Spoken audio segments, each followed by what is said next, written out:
The Santa Claus 2 is a pretty fun film. I had seen this before, but a very long time ago. And for some reason, I've discussed on here the first film and the third film, but not the second film. So I decided to rewatch it, and I'm pleased to say it's really entertaining. This was released in 2002. It's directed by Michael Lembeck. It's written by Don Reimer, Cinco Paul, Ken Daurio, Ed Decter, and John J. Strauss. And of course, it stars Tim Allen as Scott Calvin and Santa Claus. We also have Elizabeth Mitchell and Eric Lloyd and Spencer Breslin as a character called Curtis, an elf called Curtis. I think Curtis is a really brilliant character. All of the characters are great.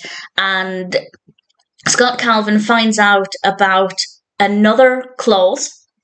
And this is the clause that he has to get married. He has to find a Mrs. Claus, or he will no longer be able to be Santa Claus.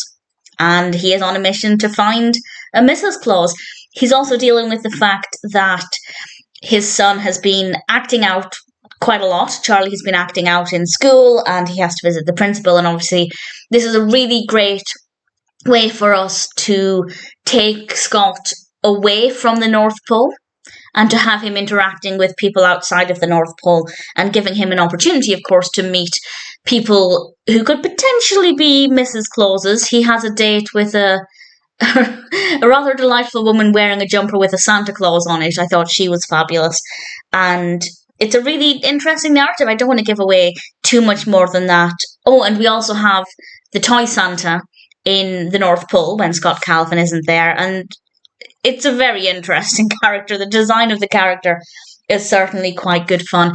I have absolutely no complaints with this. I thought this was a really fun concept, very well executed. Of course, we have the mystery of, will he find a Mrs. Claus?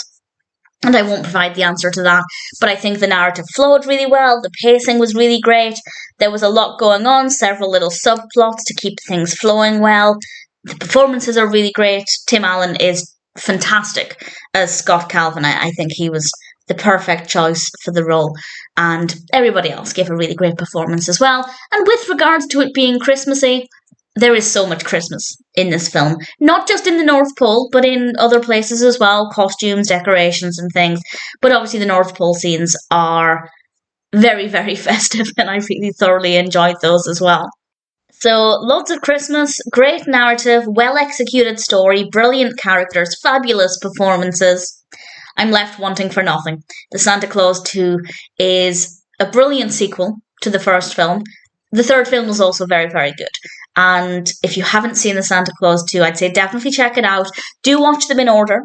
You could follow this. I think you could absolutely follow this narrative if you haven't seen the first film, but for continuity's sake, it's definitely better to watch the first film, because obviously the events of the first film led to where Scott Calvin is in this film, and both films are great. All of the films are great. Really thoroughly enjoyed it. Santa Claus 2 is a fun, festive film, and I'm really glad I had a reason to give it another watch.